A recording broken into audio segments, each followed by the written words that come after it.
Problem होता है। हर cases में, हर appeal में दिल्ली आना पड़ता है। तो आं जेरैबायदि फेसबुकआव गोरोन्थि हाबा मावफ्लांदों भारत सरकार आसाम सरकारखौबो जों खावलायदों जे बिनि सायाव बेबस्था लानांगौ। ससियेल मिडियानि गेजेरजोंहाय बिसा थामहिनबा बर'नि एक्टर एक्ट्रेसफोरखौ लानानै गाज्रि रोखोमै जिथु पस्ट सासे बर' सुबुंहाय दिनैहाय निमाहा बिबाय। नोंथांमोना भिडिअखौ नायोब्ला मिथिगोन मा जानाय जाथाय आरो मानो थाखाय। बेजोंनो लोगोसे डिफेन बर' सार दान्थे बिदान्थे जिथु सनितपुर आरो बिश्वनाथ जिथु गामि सोसननाय BKWSC बेजोंनो लोगोसे उदालगुरियावहाय दैबानाखौ लानानै बिथांनि बिबुंथि बेराफारसेथिं पार्लियामेन्टआव मानगोनां प्रमद बर' सारनि गोदानै बिल नोंथांमोना भिडिअखौ नायोब्ला मिन्थिगोन। बेयाव कुनु डिमट जानो गोनां गैया। सनितपुर बिश्वनाथआ जि गामि सुनाय 60टा गामि हाबबाय आरो 200-300 गामि हाबबावनांगौ। जेलासिम गामिया सोसनजाया, बाउन्डारि कमिसननि गेजेरजों नटिफाइ जाया, रायजोपालनि गेजेरजों केबिनेट डिसिसननि गेजेरजों, अब्लासिम सनितपुर बिश्वनाथआ बर' कसारि काउन्सिलाव बियो सोसनजानाय नङा। माने जिफोर गामिया आद्रा थागोन बे BTCआव BTRआव गासै गामिया हाबनायनि उनावसो बर' कसारि काउन्सिलाव बियो माने थांनायनि लामाया गेवगोन। किन्तु आपातत जेब्लासिम गामि सोसननाया BTRआव कमप्लिट जाया, सनितपुर आरो बिश्वनाथखौ माने बर' कसारि काउन्सिलनिफ्राय एक्सक्लुड खालामनाय जाखादों बा बर' कसारि काउन्सिलाव बेखौ सोनाय जाया होननानै सरकारजों रायलायनायावनो बुजाबुजि दङ। दा बेखौ माने आग्रां बारस' सोरनिबा माने थुनज्लायनायाव, सोरनिबा इनिसियेटिभआव सनितपुर बिश्वनाथनि गामिखौ बर' कसारि काउन्सिलाव नटिफाइ खालामनो थाखाय भेरिफाइ खालामनायासो बे दुखुनांथाव।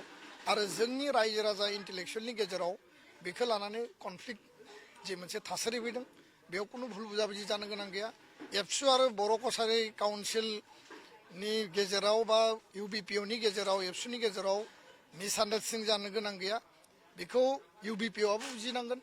खारन बिथांमोना जि स्पिरिटजों खामानि मावदों, दुलाराय बर' फरायसा आफादा बे एखे स्पिरिटजों बर' कसारि काउन्सिलखौ पुर्नांग मर्यादा जानांगौ होनना बुंदों, इलेक्सन जानांगौ होनना बुंदों। आथिखालाव 36टा समस्तिनि 31टा समस्तिया इलेक्सन पार्टिनो हानाय अबस्थायाव दङ।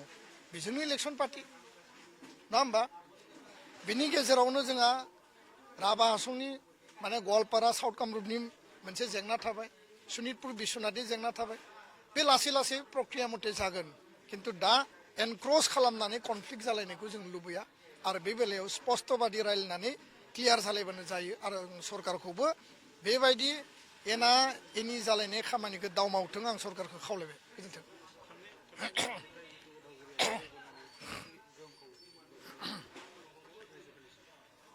मैया आरो दाख्लैनिफ्राय जोबोद अखा हादों, दिनैबो हादों। साहा सानजा आसामाव जेरै सराइदेउ, शिबसागर, जरहाट आरो गलाघाटआव दैबाना जादों। गोबां दुर्जुगजों गोबां मानसि थैबाय। थांना थानायनि जि मोनसे आसा, बे मिजिंखौनो बिथांमोना खोमानाय बायदि जाना दङ। बिनि थाखाय सरकारखौ UPPL दोला नारसिनबोदों आरो सरकारखौ खावलायबोदों। UPPL दोलोनिफ्राय मोनसे प्रतिनिधि दला बेयाव थांनानैबो खौरां लाहैदों। भारत सरकार, आसाम सरकारखौबो जों खावलायदों जे बिनि सायाव बेबस्था लानांगौ। किन्तु रिसेन्टलि मैया दाख्लै आरो दिनै जे अखा हाबाय, उदालगुरि जिल्लानि माजबाद एरियायाव बा माखासे दैया माने देरनायनि जाहोनाव खुरखानाय, लोमसावनाय आरो गामियाव दै हाबनानै जालाखार बिलाखार जानायखौ जों नुदों। दा बेखायनो आङो उदालगुरि डिस्ट्रिक्ट एडमिनिस्ट्रेसनखौ आरो डिजास्टार जि मेनेजमेन्ट आरो रिलिफ डिपार्टमेन्ट दङ, बिथांमोना DC बा सार्कोल अफिसारनि गेजेरजों इमिडियेट बेयाव रिलिफ बा रिहेबिलिटेसन, इमिडियेट रेस्किउ बा जिखिनि बेयाव नांगौ बेबस्था खालामनांगौ दङ, जाहाथे रावनिबो सुबुंनि जिउआ खहा जाया, जिब जुन्थु खहा जाया, धन सम्पति खहा जाया, बिनि थाखाय बेबस्था लानो थाखाय आङो डिस्ट्रिक्ट एडमिनिस्ट्रेसनखौ खावलायदों आरो जोंनि पार्टिनिफ्रायबो जिल्ला बेंगिरिजों जोङो रायलायगोन। गोजोन्थों। Sir, my point is on regional concern sir. बहुत सारे बातें किए गए हैं और बहुत अच्छा बिल है सर। मैं इसको हमारी पार्टी UPPL की तरफ से हम वेलकम करते हैं। आज UPPL के फाउंडेशन डे भी है। हम देश के प्रधानमंत्री जी को मैं धन्यवाद देता हूँ और हमारे लॉ मिनिस्टर बैठे हैं, मैं बहुत बहुत बधाई देता हूँ। सर, मेरा रीजनल कंसर्न यही है, I urge the government to examine the establishment of regional bench of the Supreme Court. This has been recommended by the Law Commission and the National Commission to review the working of the Constitution. Regional benches would make justice more accessible and affordable, especially for litigations from the northeast, southern and eastern part of the country who currently have to travel to New Delhi for every appeal.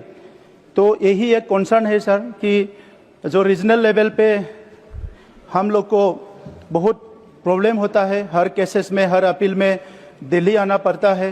तो इसीलिए जो हम लोग को अगर regional benches के बारे में इसको examine करें, ये बहुत अच्छा होगा सर. बहुत बहुत धन्यवाद.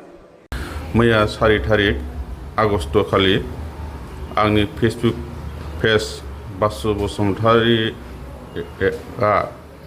बिसानि गासै एक्ट्रेसफोरखौ बिथांमोनखौ गाज्रि रोखोमै एलिगेसन होनाय जादोंमोन एबा लिरनाय जादोंमोन. बिनि थाखायनो आङो गासै बिसानि एबा एक्टर एक्ट्रेस आरो सोद्रोमा बिथांमोनखौ खर' गंग्रायै मिडियानि गेजेरजों बिसानिसिम निमाहा बिनाय जाबाय. जायामोन आंबो मैया सानस'नो हायाखै, ओंखायनो मैया आङो आंनि फेसबुक पेजावहाय बिदिनो लिरस'नाय जादोंमोन आरोखि. आंहा बिदि अफाराव लिरनाय आरो बुंनाय बिदि अयबास गैखायामोन आरोखि. मैया हठात करि आंनि गोसोआव सानखानानै बे फेसबुक पेजाव आङो लिरनाय जादोंमोन आरोखि. मा आयदाखौ लानानै लिरनाया बे शिबसागरनि दैबानानि सोमोन्दैखौ लानानै आङो लिरनाय जादोंमोन नालाय. जिनिसा थारमाने माखासे फिसा फिसा इउटुबारफ्राबो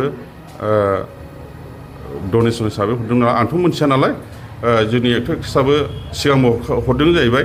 आंथ' मोनथियामोन, बेनिखायनो आङो बेबादि आङो लिरस'नाय जादोंमोन आरोखि. बिसानि सायाव माबाफोर बेबायदि नोंहा बेरेखा बा गोजोननाय गैयि दंमोन नामा? जायनि आंहाथ' बिदि बिसाजों बिदि बेरेखाबो गैया. आंजों बिराद लोगो दं, जेरेखम अबिनाश बसुमतारी, सिगाङावबो लिनि दा होननाय दंमोन आंनि बर' बाबुमोन बिथाङा आंनि डिपार्टमेन्टआवनो बेजोंनो आङो थांलाय फैलाय खालामबाय थाखायोमोन सिगाङावबो. माबाखौ राहा लानाय बा पुलिस थानाफ्राव राहा लानाय बेबायदि नोंनिसिम रिपर्ट सफैदोंमोन नामा? औ फैदोंमोन. बिसाया आंखौ मैयानि गेजेरजों आंखौ रायलायनायनि गेजेरजों आंखौ केस होनायनि मानहानि होनो नागिरदोंमोन. ओंखायनो दिनै बिसानि मानसिफ्रा आंखौ लेंहरनायलाय, जों रायलायनो लेंहरनायलाय आङो दिनै क'क्राझार डिस्ट्रिक्टनि बिसानि आफादगिरि नेहाथारि आरो बिसोरनि सोद्रोमाफोर दं, बिसोरजों रायलायनानै आं दिनै नैबेनि प्रेसमेन्टखौ होनाय जादों आरोखि. नोंथांनि गोरोन्थि खामानि मावनायखौ सिमान आं लाबाय. आरो इयुनाव आं बेबायदि बिसानि सोमोन्दै आं जेबो खामानि मावनाय नंला. मा मुं? आंना बासु बसुमतारी.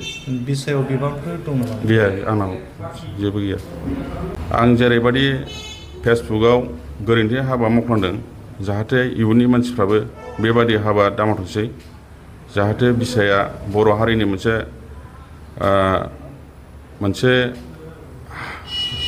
आफाद, जाहाथे बिसानि सायाव बेबादि सोंखारिनाय आखु रावबो